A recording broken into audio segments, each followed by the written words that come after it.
Hi, aspirants of English literature. Today, let's learn Sonnet 18 by William Shakespeare. UGTRB syllabusல unit 2ல Sonnet 18 prescribe பண்ணியிருக்காங்க. So அதை நம்ம டீட்டெயிலாக லேர்ன் பண்ணலாம். Shall I compare thee to a summer's day? First லைனே question மார்க்கோட William Shakespeare சொல்லியிருக்காங்க. ஒன்று ஒரு கோடை நாளோட ஒப்பிடலாமேன்னு எனக்கு தோணுது அப்படின்னு சொல்கிறாங்க. Thou art more lovely and more temperate. ஆனால் அந்த நாளை விட நீ தான் ரொம்ப அழகு, ரொம்ப சாந்தமானவனாக இருக்க. வெயிலில் ஒரு நிம்மதி இருக்காது, ஆனால் உன் சுபாவமே ஒரு தனி சுகந்தான் அப்படின்னு சொல்கிறாங்க இந்த லைனில். Rough winds do shake the darling buds of May. மே மாதத்தில் வீசுகிற பலத்த காற்று அழகாக மலர்ந்திருக்கிற முட்டுகளையெல்லாம் பாவம் பார்க்காம உலுக்கிடும்.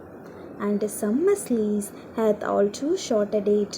அது மட்டும் இல்லை, கோடைக்காலமே ரொம்ப குறுகிய காலம்தான். அது ஒரு வாடகை வீடு மாதிரி சீக்கிரமே முடிஞ்சு போயிடுது.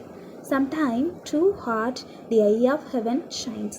சில சமயம் வானத்தில் இருக்கிற சூரியன் தாங்க முடியாத அளவு நம்மளை சுட்டரிக்கும்.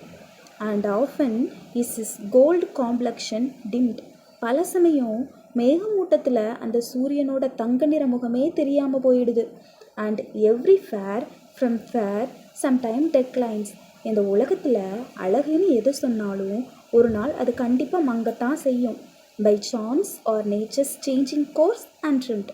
விதியோ அல்லது இயற்கையோ எப்போ வேணும்னாலும் அந்த அழகை பறிச்சுக்கலாம். But the eternal summer shall not fade. ஆனால் உன் அழகுக்கு மட்டும் ஒரு நாளும் அழிவே கிடையாது.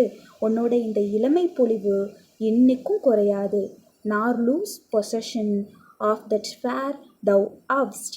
உன்னோட இந்த தனித்துவமான அழகு எக்காலத்துக்கும் உனக்கு தான் சொந்தம்.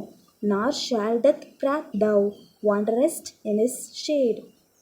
சாகரப்ப கூட மரணம் உன்னை வசப்படுத்திக்கிட்டதா பெருமை பேச முடியாது. when in eternal lines to time thou growest.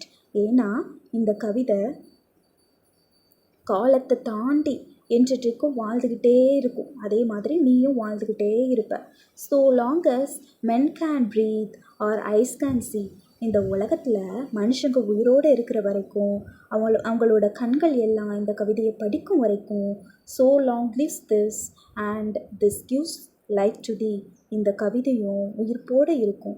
இதுவே உனக்கு ஒரு அழியாத வாழ்வை தந்து உன்னை வாழ வச்சுக்கிட்டே இருக்கும். இந்த உலகத்தில் எதுவும் ஒரு நிரந்தரம் இல்லை. கோடை வெயில் மாறும், சூரியன் மறையும், அழகு தேயும். ஆனால் என் காதில் நான் இந்த கவிதையில் பதிவு பண்ணிட்டேன். உலகம் இருக்கிற வரைக்கும் இந்த வரிகள் இருக்கும். அதனால் நீயும் அழியாமல் என் நினைவுகளையும் தாண்டி வாழ்ந்துட்டே இருப்ப அப்படின்னு சொல்லி இந்த சானட் 18 வில்லியம் ஷேக்ஸ்பியர் முடிக்கிறாங்க. If you have any doubts, you can drop it in the comments. Thank you for watching.